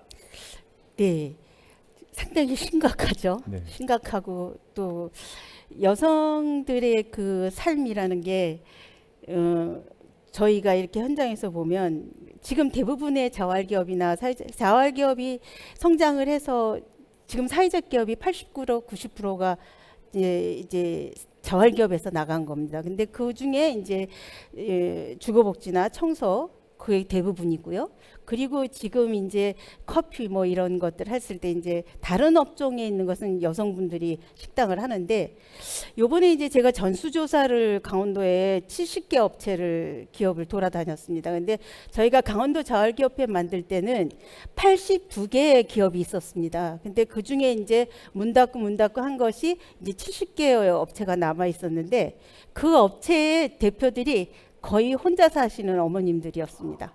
그런데 그분들이 삶을 저는 전수조사를 할 때 이걸 어떻게 정리를 하고 어떻게 대답을 하고 어떻게 그들한테 희망과 소망을 주나 고민을 며칠 잠을 못 잘 정도로 힘이 들었는데 제가 이제 강원도 광역자활하고 저희하고 같이 강원도 자활기업 협회하고 같이 움직였을 때 태백부터 해서 내려왔습니다. 근데 태백부터 내려왔을 때 그만큼 2, 3일씩 잠을 못 자고 고민한 것보다도 더 많이 잘 살고 있었다라는 겁니다.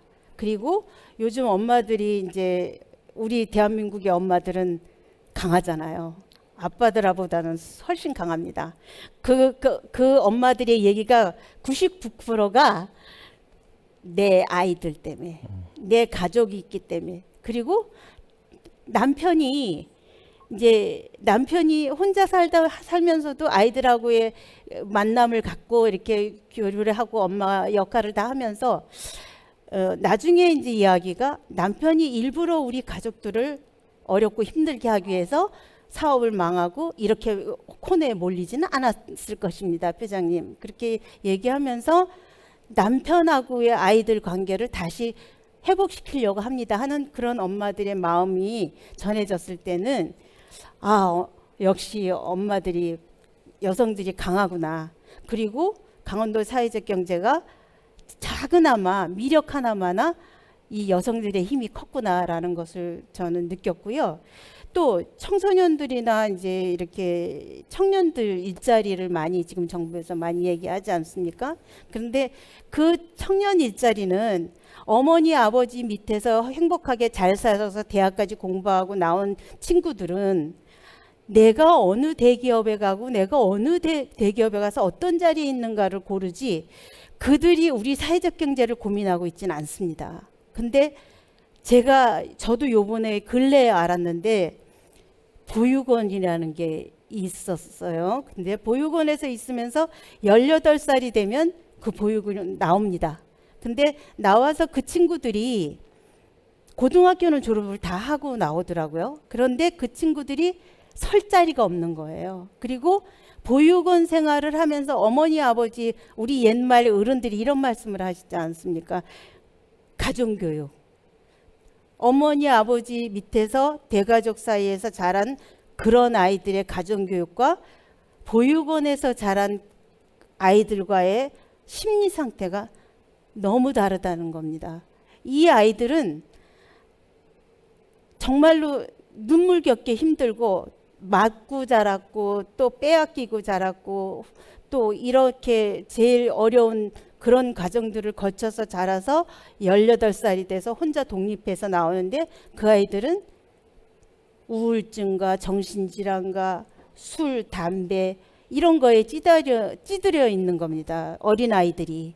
그런데 그 아이들이 일부는 이제 그 시설을 또 나와서 그 청년들을 같이 모아놓은 시설이 또 하나 있더라고요.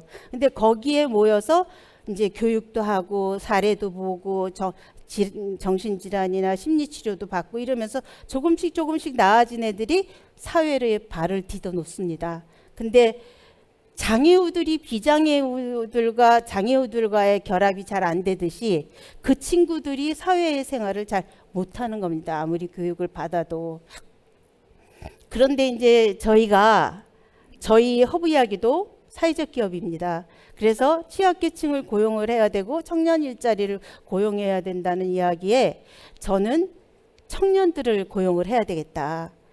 취약계층은 더 많이 다른 데를 가서 일할 자리가 있는데 청년들은 이렇게 열악한 그런 자활기업이나 사회적 기업에 근무할 수 있는 친구들이 얼마나 될까 제가 조사를 했습니다. 근데 그 친구들이 근무할 수 있는 친구가 없습니다.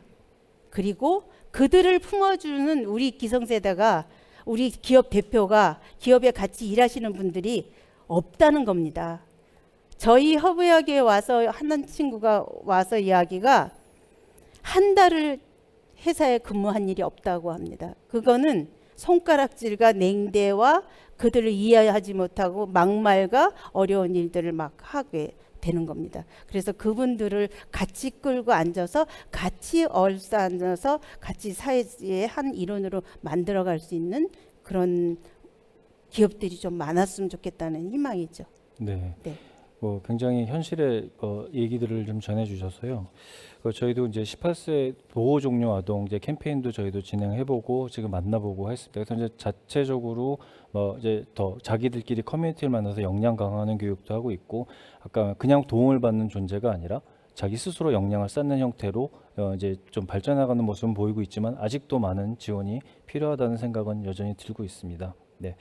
그 여성과 청소년 정책에 불만들이 있다는 좀 지적을 해주셨고요. 예. 그 다음에 아까 발제에서 나왔던 것 중에 이제 전체적으로 강원도의 인구 소멸, 지역 소멸 얘기들이 나왔는데요.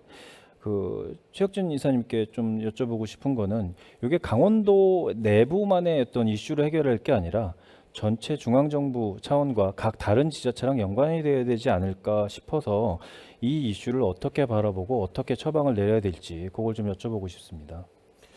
그 사실 굉장히 어려운 문제입니다. 이제 지방 소멸은 전국적인 이슈고요. 강원도뿐만이 아니라 우리 경북이라든가 전남이라든가 전북이라든가 어쨌든 작은 시군들 같은 경우가 굉장히 급격하게 인구가 줄고 있고 또 남아있는 인구도 고령화되고 있습니다. 생산력도 많이 떨어지게 되고 경제적인 빈곤이 뒤따르게 되고요.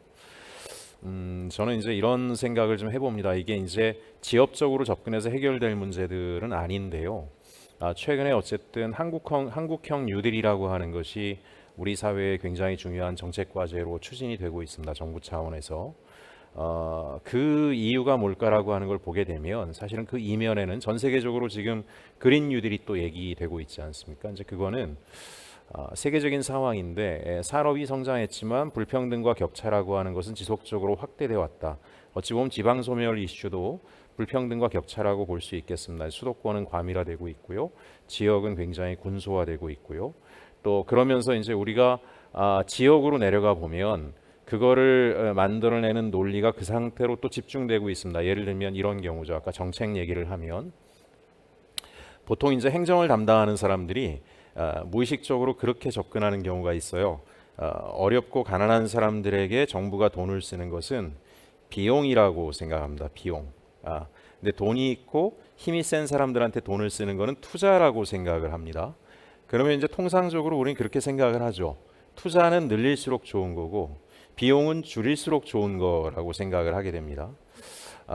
이 얘기는 결국은 이 문제는 해결이 안 된다는 얘기죠. 우리가 그린 뉴딜이나 한국형 뉴딜을 할 때 특히 강원도도 그 기조에 맞춰서 강원도형 그린 뉴딜, 강원도형 뉴딜 이런 접근들을 하게 되는데 관점을 좀 바꿔야 된다라고 생각합니다. 무슨 얘기냐면 사회적 경제라고 하는 관점에서 좀 접근하게 되면 가난하거나 아니면은 또 어려운 사람들이나 이 사람들에 대한 것을 비용이라고 보지 말고 적극적인 투자를 통해서 그 사람들이 경제사회의 한 주체로 그 공동체 안에서 중심적인 역할을 하고 살아갈 수 있도록 하겠다.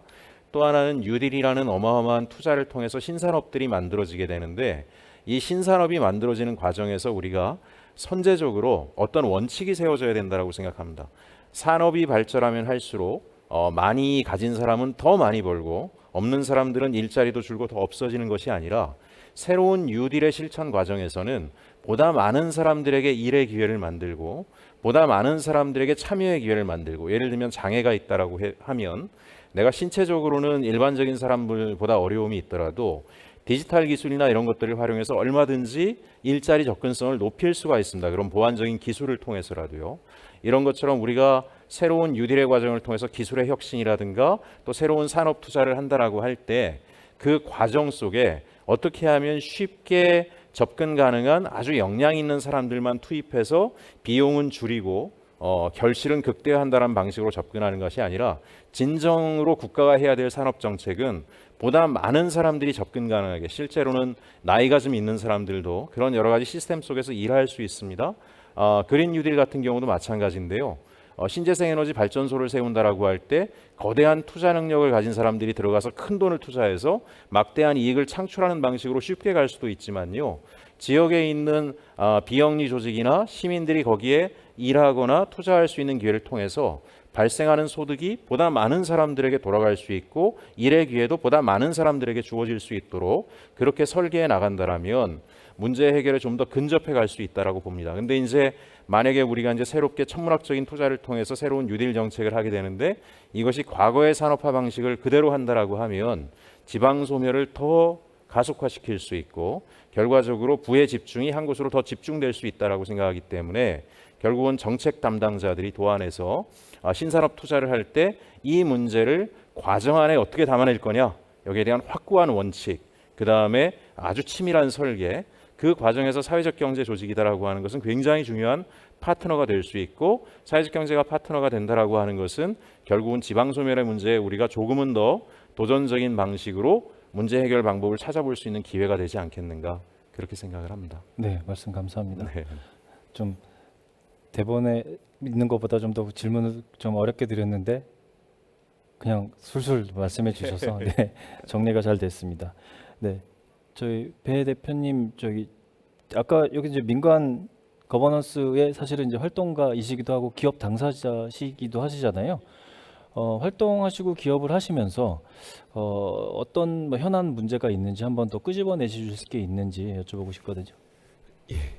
제가 사실은 강릉에서 사회적 기업을 한 13년째 지금 같이 저희 직원들과 운영하고 있고, 그리고 또 강릉 협동사회경제 네트워크라는 지역 네트워크의 대표를 맡고 있으면서 이번에 새로 출범한 강원 사회적경제연대의 공동대표를 맡고 있습니다. 굉장히 조심스러운 자리입니다. 이게 왜냐하면 강원도 지역이 굉장히 지역적으로도 넓고 굉장히 또 네트워킹 하기에도 굉장히 넓게 분산돼 있습니다. 다른 그 광역시도에 비해서. 그래서 제가 그냥 강릉에 있는 기업의 입장에서 아니면 강릉 지역의 대표로서 얘기하면 굉장히 편안하게 얘기할 수 있는 문제일 수도 있는데, 아까 말씀하셨던 지역의 편차를 어떻게 극복할 것인가가 강원도의 사회적 경제에 굉장히 큰 숙제가 아닌가 저는 그렇게 생각을 합니다. 좀 폭넓게 얘기를 하겠습니다. 제가 그래도 요번에 이제 강원도의 민간 단체 대표 조직을 만들기 위해서 각 지역별로 이렇게 순회하면서 대표들을 만나고 각 지역의 이제 당사자분들을 만나면서 느낀 것이 모두가 대표 조직이 필요하다라고 말씀을 하십니다. 근데 그 이유가 대표 조직이 생겨서 지역 아래 하부까지 다 폭넓게 같이 고민할 수 있는 조직이 있었으면 좋겠다라는 것이 지역 네트워크에서도 나오는 말이고, 그리고 부문에서도 나오는 얘기고, 업종에서도 나오는 얘기였습니다.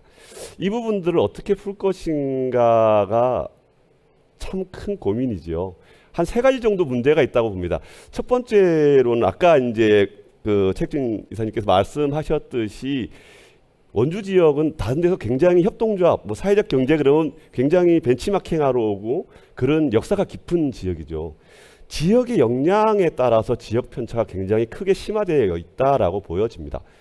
그 지역의 역량에는 물론 그러한 그 운동의 역사도 있을 수 있겠지만 기초단체 장애 뭐 이렇게 어떠한 성향을 가지고 있느냐라는 부분도 큰 영향을 미치고 있고, 그리고 지역에 어떠한 예를 들어서 이제 저기 폐광 지역 같은 경우에는 강원랜드 복지재단에서 사회적 경제에 굉장히 많은 투자를 하고 있습니다. 그러니까 그러한 지역적 역량들이 지역의 편차를 너무 심화시켰다라는 생각이 듭니다. 굉장히 좀 그런 역량이 없는 지역에서는 원주 지역이나 저 지역을 굉장히 부러워하죠. 지자체장이 나서서 인재처럼 이렇게 뭔가 만들어내고 굉장히 사회적 경제에 대한 관심도가 높은 지역에 대해서 굉장히 부러움을 나타냅니다. 하지만 지금 내가 속한 지자체가 그렇지 않다고 해서 그걸 해결할 수 있는 방법이 현재로는 사실은 없습니다. 그러한 문제가 한 가지가 있고, 두 번째 문제는 특수성인 것 같아요. 지금 이제 사회적 경제 관련해 가지고 지역에서 행사를 하거나 할 때도 판로 개척을 하는 것이 굉장히 중요하게 생각하죠. 인식 개선과 인식 개선의 문제는 공통의 과제가 있을 수 있는데, 판로 개척하기 위해서 뭔가 한마당 행사 내지는 뭐 장터 이런 걸 만드는데, 어떤 지역은 2차 산업이 발전해서 생산물이나 이런 게 굉장히 많아요. 그래서 뭔가 드러내놓고 사회적 경제를 활성화시키기 위한 다양한 방법들을 시도할 수 있는데, 특히 뭐 영동 지역 같은 경우, 제가 속한 강릉 지역 같은 경우에는 거의 대부분이 사회적 기업들이 서비스 업종이 굉장히 많은 부분들을 차지하고 있습니다. 어떻게 그 부분까지 활성화시킬 수 있는 방법을 찾을 것인가의 고민이 굉장히 많이 있습니다.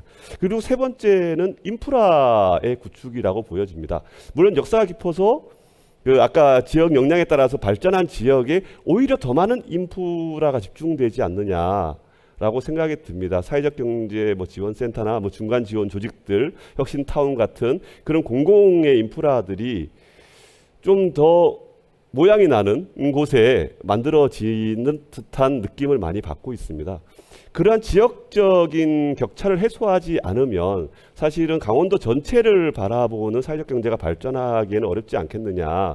물론 중앙정부에서 뭐 시도마다 광역에다 하나씩 뭔가 만든다고 했을 때 한 곳에 만들면 좋겠지요. 하지만 강원도에 맞는 정책을 고민할 필요가 있다. 좀 소형화시켜서 분산시켜서 네트워크를 통해서 시너지를 발생하는 예를 들어서 그렇게 다양한 고민들이 강원도 지역에서는 또 필요하지 않겠냐 그런 생각을 하고 있습니다.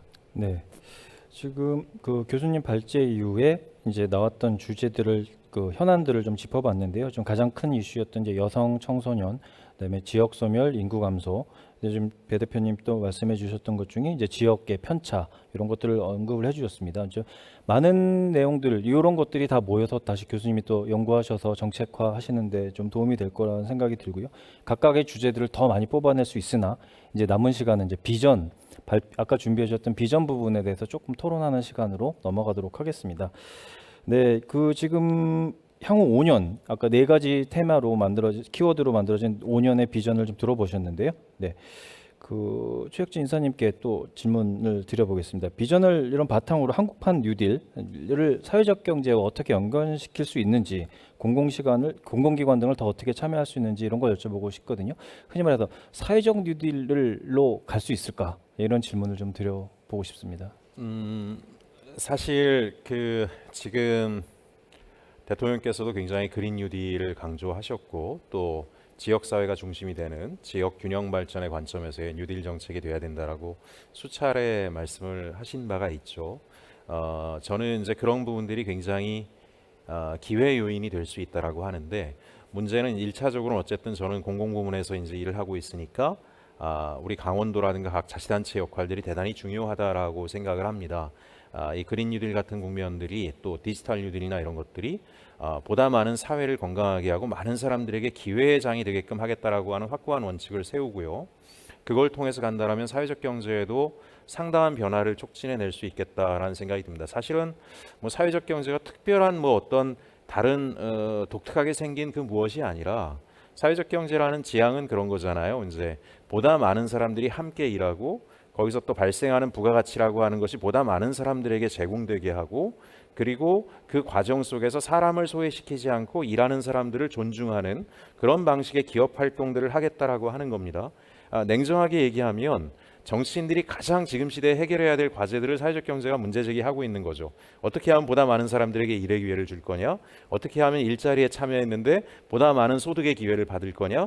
또 하나는 그 산업화의 과정 속에서 삶의 질의 개선이라고 하는 것이 특정 지역에 편중되는 것이 아니라 군소 지역에 살고 있는 노인들까지도 행복하게 살 수 있는 그런 사회 시스템을 만들 거냐? 이것은 정치의 가장 최종적인 목표이기도 합니다. 그런데 마침 그린 뉴딜 같은 정책이 나왔을 때 그 이면에는 아까 이제 교수님께서 지속가능 발전 목표라고 하는 걸 얘기하셨는데 사실 지속가능 발전 목표를 산업 안에 실현하겠다라고 하는 것들이 담겨 있는 겁니다. 그러면 저는 지방 행정을 담당하고 있는 리더십들이 이거를 구체적으로 실행해 나가는 과정 속에서 사회적 경제 조직들을 어떻게 연계하고 또는 이 산업화의 과정 속에 어떻게 참여시키고 그로 인해서 실질적으로는 우리 강원도에 살고 있는 보다 많은 사람들에게 일 기회, 그다음에 또 한 가지는 사회 서비스라든가 사회적 돌봄 체계들을 개편하는데 디지털 기술이나 이런 것들을 링크해서 어떻게 하면 보다 효과적으로 혁신적으로 사람들의 삶의 질을 개선할 것인가 라는 목표의식을 좀 분명하게만 세우고 또 제가 볼 때는 대표님들 회장님 말씀하셨지만 목말라 하시는 게 뭐였냐면은 우리를 형식적인 파트너로 보지 말고 그냥 회의 때 절차적 민주주의로서 공공부문이 어떤 일을 결정할 때는 반드시 시민들하고 협의 과정을 거쳐야 되니까 회의를 뚝딱 만들어가지고 1시간 잠깐 회의에서 5분 발언, 3분 발언 주고 그렇게 끝낼 것이 아니라 이런 목표 실현을 위해서 우리가 어떻게 접근하면 될까요? 눈높이를 맞추고 머리를 맞대고 아이디어를 찾아내고 그 과정 속에서 정말 필요한 것은 리더십들이 많이 돼야 된다라고 하면 대학들과 협력해서 훌륭한 지역에 이런 일들을 이끌어 나갈 수 있는 산업 일꾼들이나 기업가들이 나올 수 있도록 전면적으로 평생교육 시스템이나 이런 것들을 좀 개편해 나가면 저는 이 목표들을 달성해 갈 수 있겠다라고 생각을 하거든요. 근데 이제 이걸 다 생략해 버리고 뭐 사회적 경제 하는 분들한테 또는 그런 목소리 높은 사람들한테 기회를 줬더니 능력도 안 되더라. 그럼 거꾸로 얘기하면 그 말을 하는 당사자한테 내가 정부 돈을 갖다 몇 억을 갖다 줄 테니 당신이 이런 멋진 기업을 만들어 보겠소? 본인도 못하는 겁니다. 그거는 과정으로서 그 일을 할 수 있는 환경과 사람의 훈련의 기회와 여러 가지 것들을 해야 되고 그 일을 하는 곳이 정부가 아니겠습니까? 그러니까 기본적으로 저는 공공부문이 적극적으로 나서고요. 또 한 가지 두 번째는 혁신도시나 이런 데 와 있는 주요 공공기관들은 이렇게 볼 수 있습니다. 그 분야에서 대한민국의 그 정책 분야의 최고의 전문기관이 와 있는 겁니다. 예를 들면 원주혁신도시에 문화관광공사가 와 있다. 그럼 문화관광 분야의 최고의 띵크탱크가 문화관광공사인 겁니다. 그러면 우리가 강원도 지역을 보다 많은 주민들에게 혜택이 돌아가는 대형 리조트가 생겨가지고 관광객은 수십만이 왔다 갔는데 서울에 있는 큰 재벌만 돈을 버는 그런 관광이 아니라 동네 구석구석의 사람들에게 기회가 돌아가는 관광 시스템을 개발하겠다라고 하면 문화관광공사와 그런 관광의 문제를 가지고 있는 지방행정과 그 문제에 도전하는 뭐 청년 공정여행하는 사회적 기업들이나 마을 주민들이 손을 잡아야 되고 현재 정부에서는 그런 일을 하도록 계속 요구하고 있고 그런 일을 해야지만 공공기관들이 좋은 평가를 받도록 하고 있습니다. 다만 공공부문은 중앙의 공공기관이 지역에 와 있을 때는 지역에 누가 리더고 어떤 자원이 있는지를 잘 모릅니다. 이 장을 만들어주는 건 저는 지방행정의 역할이라고 생각을 합니다. 도라든가 각종 시군이 이런 문화관광공사라든가 건강보험공단이라든가 심평원이나 이런 데들은 건강보건의료체계의 대한민국 최고 기관들 아닙니까? 그럼 복지, 돌봄, 사회 서비스를 어떻게 만들 거냐에 대해서 굉장히 많은 정보와 인프라와 노하우와 재원을 가지고 있는 기관입니다. 그럼 이 기관들의 노하우를 어떻게 강원도 전역에 퍼뜨릴 건가는 제가 볼 때는 도가 나서고 시군이 나서서 그분들도 그 테이블에 나오게 하고 여기에 민간 주민들과 사회적 경제가 만나서 아이디어를 찾아낼 수 있도록 하고 그다음에 신용협동조합이나 이런 금융투자 기반을 가지고 있는 조직들이 거기에 재정을 투입할 수 있도록 해서 나가면 문제를 해결할 수 있다라고 보여지고요. 그렇게 목표들을 분명하게 세우고 비전을 세우면 많은 변화를 이끌어낼 수 있는 가능성이 저는 우리 강원도에 있다라고 생각합니다. 네, 교수님 정책 보고서 완성하시는데 많은 도움이 될 거라고 생각이 듭니다. 그 마지막으로 그 두 분께 당사자로서 이번 비전 수립에 꼭 들어갔으면 좋겠다라는 거를 그 협회장님, 대표님 자신의 입장에서 요거는 꼭 좀 반영했으면 좋겠다라는 의견을 좀 제안해 주셨으면 좋겠거든요. 시간이 저희가 이제 많이 남지 않은 관계로 3분 이내에 한 분씩 3분씩 이렇게 좀 먼저 말씀 부탁드리겠습니다. 이 기회에 지금 말씀하셨듯이 대학이나 이렇게 같이 협업을 해서 같이 교육으로 들어가서 그 젊은이들과 교육을 받지 못한과 함께 하지 못하는 그들을 같이 사회의 한 일원으로 끌어내서 같이 사회 밝은 사회를 볼 수 있게 만들어주는 게 저희가 해야 될 일이 아닌가 그렇게 준비하고 갔으면 좋겠다라는 생각이 듭니다. 네, 그 말씀 계속 현장에서 있었던 의견들을 뭐 교수님 통해서 정책에 반영될 수 있도록 네, 계속 네, 좀 제안을 해주시기를 좀 부탁드리겠습니다. 네, 대표님. 예. 민간 조직 그리고 사회적 경제 당사자 조직에 몸담고 있는 사람으로서 조금은 이제 이러한 발전 계획을 지금 수립하는 단계에서 좀 더 중요하게 생각해야 될 부분들을 좀 말씀을 드리고 싶습니다. 기존에 이제 사회적 경제라고 하는 것은 저는 민간의 영역으로 사실은 보고 있습니다. 근데 지금 정부 주도형, 관주도형으로 가고 있는 상황에서 이것을 갑자기 바꾸기는 힘들 거라고 생각이 듭니다.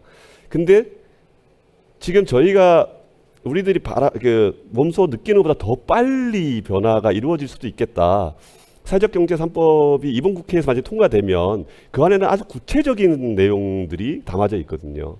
그것들을 과연 입법이 됐을 때 강원도가 선제적으로 거기에 대응할 수 있느냐가 굉장히 저는 중요할 것 같아요. 먼저 내용이 또 정부에서 떨어지고 그것을 가지고 어떻게 또 관리하고 적용시킬 건가를 나중에 고민하게 되면 이미 늦어질 수 있다라는 생각이 듭니다. 그래서 강원도가 지금 공론화되고 있고 언젠가는 또 실현이 될 그 내용들을 지금부터 공부를 해서 민간이 같이 공부를 해서 어떻게 대응을 할 것인가를 미리 준비를 했으면 좋겠다. 그 내용들이 이번 발전 계획에 충분히 담겨 있었으면 좋겠다는 생각이 듭니다.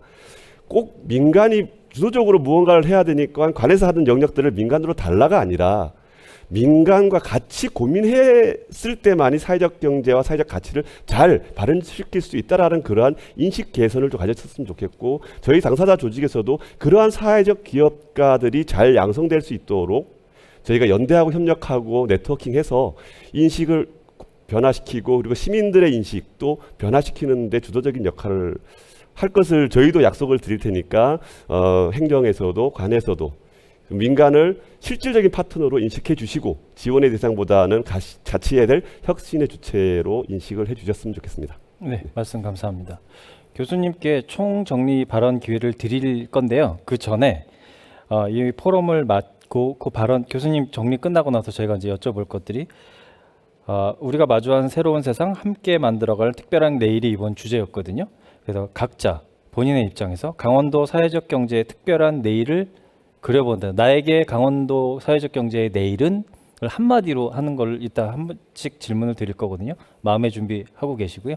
교수님께서는 지금 오늘 나왔던 발언들 좀 한번 정리해 주시고 그 보고서를 해서 어떻게 강원도의 그 정책을 마련해 주실지 한번 총정리 부탁드리겠습니다. 예. 되게 오늘 많이 제가 생각할 그런 과제들을 이렇게 이야기를 해주셔서 무척 감사드립니다. 그럼 하여튼 저희가 연구진들이 열심히 다시 또 이제 이 포럼을 다시 이제 그 성찰을 하면서 더욱더 이제 내용을 알차게 담아보도록 그렇게 노력을 하겠습니다. 마지막으로 그 제가 드리고 싶은 말씀은 이제 두 가지입니다. 그동안 나왔던 말씀과 관련해서. 그러니까 첫 번째는 그 아무래도 우리가 미래를 이야기를 하면 그 미래의 주역은 다 청년이라고 생각하지 않습니까? 그래서 이제 그 어제도 그리고 오늘의 포럼의 내용에서도 상당히 청년들이 많이 등장을 했는데 제가 좀 흥미롭게 생각하는 것은 뭐냐면 우리가 청년을 위한 정책이나 청년과 관련된 이야기는 참 많이 하지만 그러면 청년들이 스스로 결정하게끔 어떤 정책을 결정을 하고 그 결정에 대해서 집행할 수 있는 권한을 주고 그리고 그 집행해서 나오는 결과를 기다려주는 그러한 공공정책이 얼마나 있는가, 저는 참 굉장히 찾기 힘들다는 생각이 듭니다. 그래서 이제 청년들에게는 예를 들면 청년들이 고향을 떠나서 도시로 가고 싶은 건 저는 너무 당연할 것 같아요. 굉장히, 왜냐하면 자유, 그리고 재미, 자극, 그리고 예를 들면 좀 지그재그, 그러니까 자신의 관심사가 정말 나의 라이프 워크가 무엇인지 청년 시절에는 사실 잘 모르지 않습니까? 그러니까 그런 의미에서 도전하고 해보고 그러다가 그만둘 수도 있고, 이런 것들이 이제 용인되는 사회가 사실은 자기의 고향이거나, 특히 예를 들면 저는 제 고향은 제주도입니다만은 개인적으로 저는 제주도에 가면 불편한 점도 꽤 많습니다. 왜냐하면 다들 저를 누구누구 집의 딸 이런 식으로 보기 때문입니다. 그리고 저 아이는 어쩌고 저쩌고 하니까 제가 그분 앞에서 감히 그분이 저를 보는 그 기대치를 벗어난 행동을 해서는 안 된다라고 하는 그런 강박관념들이 사실은 여성들과 그리고 청소년들한테는 상당히 많다. 그걸 벗어나고 싶을 때는 벗어나야 된다라고 생각을 합니다. 그래서 가는 사람 잡지 말고, 그런데 그러다가 오고 싶으면 언제든지 웰컴 와라 라고 할 수 있는, 그래서 받아줄 수 있는 그 터전이 강원도가 되면 되겠다. 그리고 중앙정부뿐만 아니라 강원도정에서 저는 이제 되게 과감하게 오늘 오전에 이제 고도환 대표님이 그런 사례를 말씀하셨거든요. 상당히 지방 소멸 등등으로 여러 가지 위기가 있는 데일수록 오히려 규제라든가 굉장히 깐깐한 관리, 이런 것들이 거의 행정에서 많이 사라졌다라고 하는데, 그러한 것을 좀 참고 삼아서 예를 들면 청년들이 직접 정책을 결정해서 시행을 하고, 그리고 잘 되면 그만큼 널리 알리고 보상을 해야 되겠지만, 잘 안 된다 할지라도 그 부분에 대해서는 예를 들면 그거는 우리 사회가 사회적으로 중요한 실험과 훈련, 그리고 교육의 그런, 아까 최 이사님께서 말씀하셨습니다마는 그런 기회를 잡았다라고 하는 게 필요할 것 같다는 게 이제 첫 번째 문제이고 드리고 싶은 말씀입니다. 그리고 두 번째로는 이게 이제 권한이양이라고 하는 것과도 연계가 되는 문제인데요. 제가 이제 이 연구를 하다 보니 기본 계획이 만들어지면 그걸 가지고 또 어떻게 이것을 세부적으로 이행할까 하는 또 이행 계획이라고 하는 것을 지자체 차원에서 굉장히 탄탄하고 세밀하게 세우는 경향이 있는데 저는 이것은 개인적으로 저는 이러한 방식은 반대입니다. 예를 들면 제가 생각하는 방식은 그 아까 이제 활력, 웰리스 그리고 생태 평화라고 하는 그 4개의 전략 분야와 각 분야별로 구체적인 세부 목표가 있는데 모두 합치면 지금 19개입니다. 조금 늘어날 수도 있고 줄어들 수도 있는데요. 정리를 해서. 근데 그러면 이 각각의 세부 목표에 대한 이행 계획은 저는 의지가 있는 사람들이 의지가 있는 사회적 경제 기업과 이것과 관련한 중간 지원 조직의 해당 그 부문 예를 들면 뭐 실무자들 또는 그런 각 분야의 뭐 전문가, 교수들이 될 수도 있겠죠. 그러니까 이런 분들이 오히려 팀을 구성을 해서 예를 들면 향후 5년 동안의 구체적인 이행 계획을 실제 집행하는 입장에서 그걸 세우는 게 맞지 않을까. 그게 더 재미가 있고 왜냐하면 자기가 세운 계획이니까요. 자기가 계획도 세우지 않는데 예를 들면 이게 강원도의 이러이러한 계획이니까 여기 구체적인 이행 계획도 이렇게 됐으니까 그 안에서 여러분들 해보세요라고 하는 거에 재미를 느껴서 할 사람이 얼마나 있겠습니까? 마지못해서 그러나 내가 이것이라도 해야 나는 생존하니까 한다라고 하는 것을 넘어서는 그러한 예를 들면 이행 계획은 실천하는 사람이 세워야 된다. 저는 이 관행 하나만 강원도청에서 약간 그것만 조금 더 자율적으로 변화를 주더라도 저는 강원도 사회적 경제의 5년 후의 미래는 상당히 달라질 거라고 생각하고 있습니다. 이상입니다. 네, 잘 정리해 주셨고요. 네, 여기 나왔던 얘기들이 다 그 교수님 보고서를 통해서 정책화될 것으로 생각을 합니다. 앞으로도 계속 의견들 모아서 주시리라 믿고 있고요. 아까 부탁드렸던 이제 한마디 교수님도 하셔야 되는데 이쪽부터 돌 테니까 잠깐 생각하고 계시면 됩니다. 네, 대표님 먼저. 저부터요? 네, 나에게 강원도 사회적 경제의 내일은 오늘 토론 전반을 봤는데 네. 사실은 강원도가 시장 경제에서는 소외되어 있지만 사회적 경제라는 분야에서는 굉장히 좋은 토양을 가지고 있구나라는 생각이 듭니다. 그래서 저에게 강원도 사회적 경제의 특별한 내일은 연대와 협력의 꽃밭입니다. 네, 좋은 말씀입니다. 오늘의 말말말로 써도 될 것 같습니다. 네. 오인석 교편장님, 네, 저에게는 네. 믿음, 소망, 사랑이라고 말씀드리고 싶습니다. 네. 제가 감히 거기서는 코멘트를 붙일 말씀이 없습니다. 네, 잘 새겨드리겠습니다. 네, 최 이사님. 예, 저기 그 문자 중에 네. 윤영순 씨가 스타트업 드라마 생각난다고 하는데 저도 요즘에 스타트업 드라마 네. 재미나게 보고 있고요. 거기 보면 이제 사회적 경제 얘기가 나오죠. 어느 한 기업은 그 창업팀인데 시스템을 개발해서 인력을 줄이는 그 시스템으로 돈을 많이 벌고 싶어 하는데 이쪽 팀은 물론 이제 여자친구의 할머니 때문이긴 하지만 어쨌든 우리는 시각장애인들이 이 디지털 기술을 이용해서 인지 능력을 확장할 수 있는 그런 걸 개발해 보자. 그런 기업들이 많아지면 지역이 삽니다. 제가 여기 오기 전에 너무 속상했던 게 어제 시사 잡지를 봤습니다. 네, 우리 강원도에 그 시멘트 생산이요 산이 통째로 없어지고 예. 시멘트 공장 때문에 분진 때문에 진폐로 고생하고 장독대에는 그냥 분진가루가 쌓여 있고 허옇게 눈 내린 것처럼. 근데 놀랍게도 다른 선진국의 시멘트 공장이 있는 마을이 나왔는데 분진이 하나도 없습니다. 기술로 다 커버가 가능하다라는 거죠. 진단기는 형식적이고요. 먼지는 계속 풀풀 나오고 있고요. 규제, 기준점을 지키고 있다라는 거죠. 우리가 다시 생각해야 됩니다. 지역에 어떤 기업들이 늘어나야 되는가. 많은 지역의 주민들이 저임금 노동을 하거나 그런 환경 오염으로 인해서 진폐로 고통받고 하는 그런 기업들이 늘어나게 할 거냐, 아니면 정말 시각장애인이 인지를 확장할 수 있는 그런 문제를 해결하겠다라고 하는 그런 기업들이 우리 지역에 많아져야 되는가에 대한 결단이 필요한 시기라고 보여지고요. 그게 향후 5년 우리가 또다시 거대한 수도권의 아파트를 짓는데 산을 통째로 내주는 그런 강원도가 될 것이냐, 아니면 이 지역에 살고 있는 사람들이 행복하게 살 수 있는 그런 환경과 산업 생태계로 전환할 것이냐의 그런 관점에서 접근해 봤으면 좋겠다라는 생각이고요. 저는 그 단초가 지금 시작되고 있다는 것에 대해서 기대감을 좀 많이 가지고 있습니다. 네. 네. 교수님. 네. 저는 저에게 있어서 강원도 사회적 경제의 특별한 내일은 가까운 일상이다. 네. 네. 뭐 웃기려고 했는데 다들 감동을 주셔서 이렇게 별로 웃기진 않았던 것 같습니다.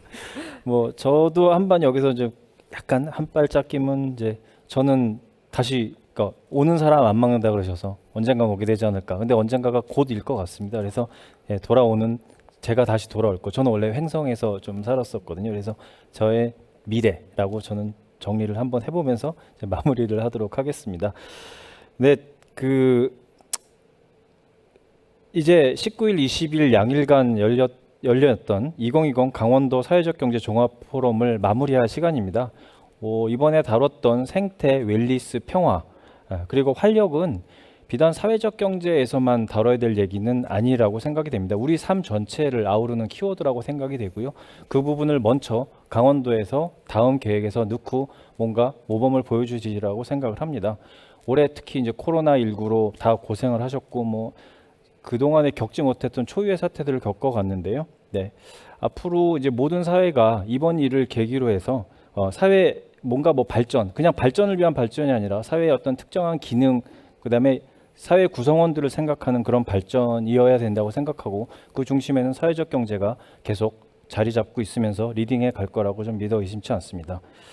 네, 이것으로 2020 강원도 사회적 경제 종합 포럼을 마치도록 하겠습니다. 이틀 동안 관심 가져주시고 참여해주신 많은 패널분들 그리고 무엇보다도 시청자 여러분들께 감사드리고요. 유튜브로 시청하신 분들 많은 상품 받아가셨기를 바랍니다. 인증서 많이 올리셨죠? 네, 저는 이것으로 사회 보는 걸 마치도록 하고요. 다음에 또 다른 기회에서 찾아보도록 하겠습니다. 모두 감사합니다. 네, 고맙습니다. 수고하셨습니다.